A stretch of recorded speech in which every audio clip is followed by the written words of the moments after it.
This clip is brought to you by SaveWithConrad.com.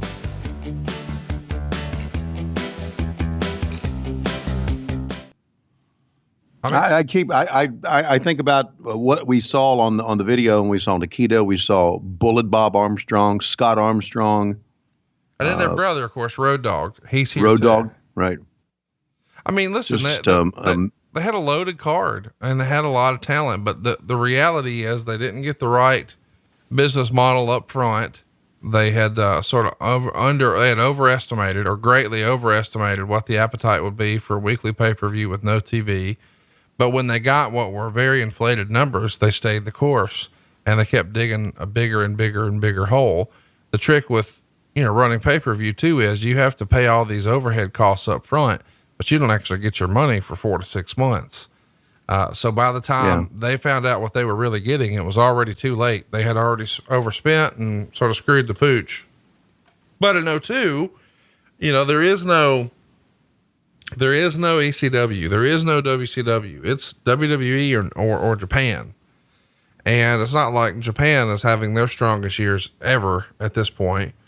Ring of Honor is still just a fledgling organization and just tape trading. They don't have a TV deal. So this is as big time as it gets if you can't work for Vince McMahon. And of course, Jeff tries to mitigate some of those costs and, hey, let's just be based out of Nashville and let's run the fairgrounds and paint it up and get a sweetheart good deal and have some consistency. And that's what they do here. And this building is referred to as the Asylum.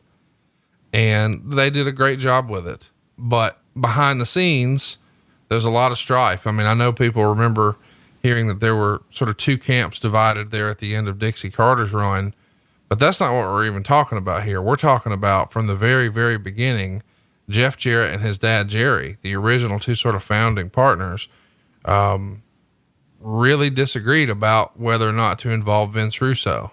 Jerry Jarrett felt it very strongly that Vince Russo should not be a part of the booking committee and should not be able to write TV, and didn't think that his brand or style of storylines were going to be conducive for their business.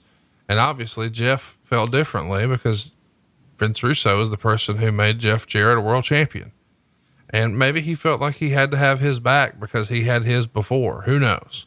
Right. But either way, I see that. There was a huge falling out in the end. It came to a point where Jeff and Jerry didn't speak for years. Even when Jeff lost his wife of many years, I don't think him and Jerry were even speaking then. So major personal fallout behind the scenes at the top of the TNA management. So Vince Russo became the wedge between father and son. Wow. Yep. Legacy. And again, that's not necessarily Russo's fault. I'm not saying Russo did anything there. No, right. I agree. Who just disagreed. I just felt like I needed to clarify because somebody was going to say, "Oh, are you saying?" No, I'm not saying that. They disagreed. I mean, they could have disagreed about, we're the Cowboys, America's team. It doesn't matter what they disagreed about. They disagreed and that was it. Hey, it's Conrad Thompson. Thanks for checking out the podcast here on YouTube. Be sure to hit the subscribe button and the notifications bell so you get a notice anytime we upload some new content. And go save yourself some money right now. If you're in a 30-year loan or you have credit card debt, it's not a matter of if I can save you money. It's a matter of how much. Find out right now for free at SaveWithConrad.com.